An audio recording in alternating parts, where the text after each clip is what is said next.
Bonsoir à tous les amis. Aujourd'hui, nous allons voir l'histoire d'un héros des œuvres de J.K. Rowling, un futur sorcier qui était parti de rien au début et pourra devenir le meilleur sorcier de tous les temps. Harry James Potter est né le 31 juillet 1980. Il est le fils unique de James Potter et Lily Evans.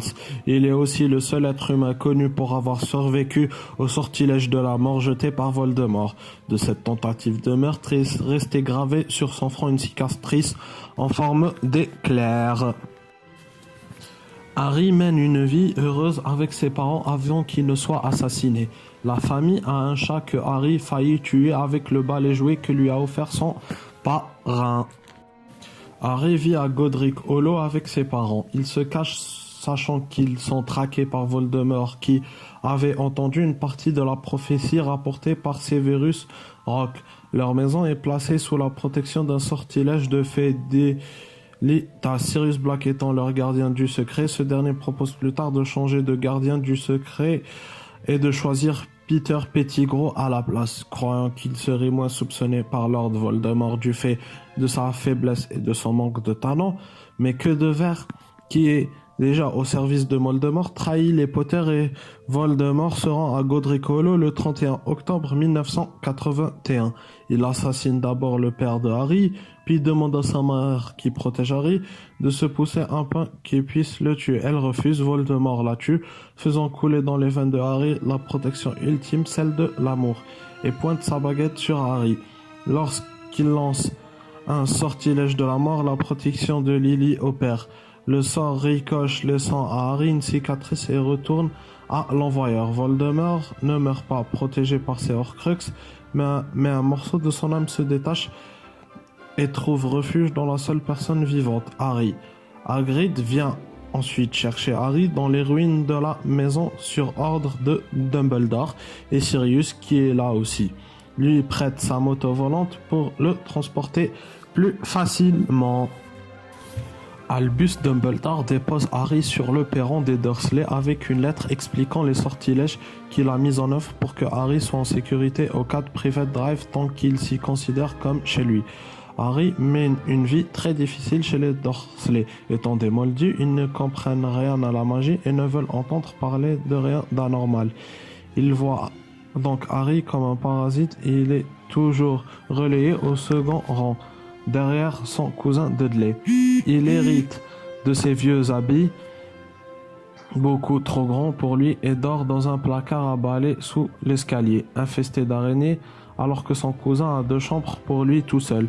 Ses habits trop grands et ses lunettes rafistolées lui valent une mauvaise réputation à l'école. Harry va parfois passer un moment chez Arabella Fig, une dame avec beaucoup de chats et très ennuyeuse voisine des Dursley. En réalité, une craque-molle membre de l'ordre du Phénix. Beaucoup de choses étranges se passent autour de lui sans qu'il ne les comprenne. Par exemple, un jour, la tante Pétunia, qui en a marre que ses cheveux soient impossibles à coiffer, prend une paire de ciseaux et lui coupe les cheveux tellement courts qu'il en est presque chauve. En laissant juste une frange pour cacher cette horrible cicatrice, Harry, horrifié d'aller à l'école le lendemain avec cette nouvelle coupe, se réveille avec les cheveux exactement comme ils étaient avant que sa tante ne les coupe. Harry reçoit une sévère punition bien qu'il n'a rien fait consciemment. Une autre fois, Dédalus Diggle salue Harry dans un magasin. Il est habillé façon sorcière. Après que Pétunia lui ait demandé s'il connaît cette arme, il quitte le magasin très rapidement.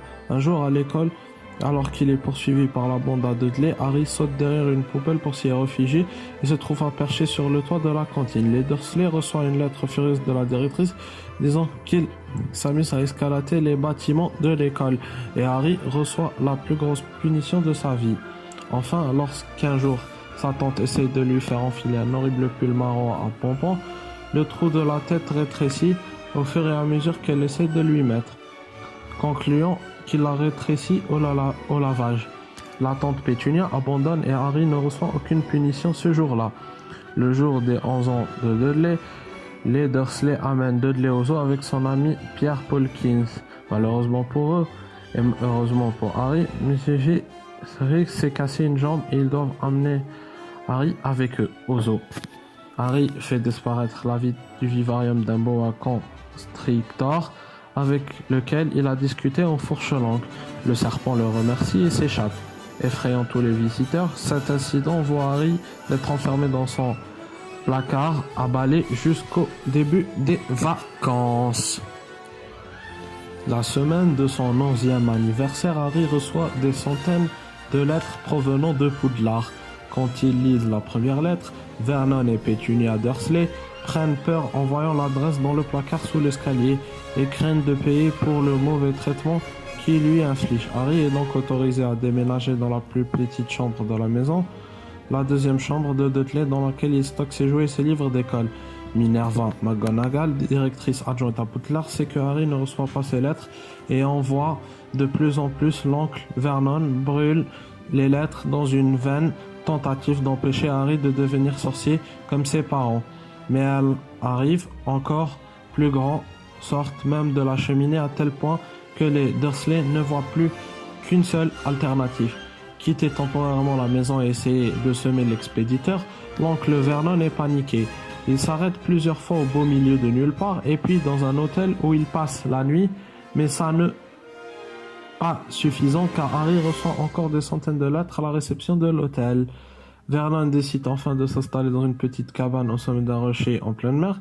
Il est persuadé que la tempête annoncée pour la nuit empêchera n'importe quelle personne d'atteindre leur cachette. Albus Dumbledore décide finalement d'envoyer Rubeus Hagrid lui-même porter sa lettre à Harry. Merci à tous les amis, j'espère que cette première partie vous a plu. Bon, pour les nouveaux, ceux qui viennent de me découvrir maintenant, je suis à 48 abonnés. Si on arrive à 100 abonnés, promis, je vous fais la deuxième partie. Et comme d'habitude, likez, commentez, partagez pour faire énormément, pour que la vidéo plutôt fasse énormément d'écho. Bon les amis, je vous dis bonne soirée et ciao.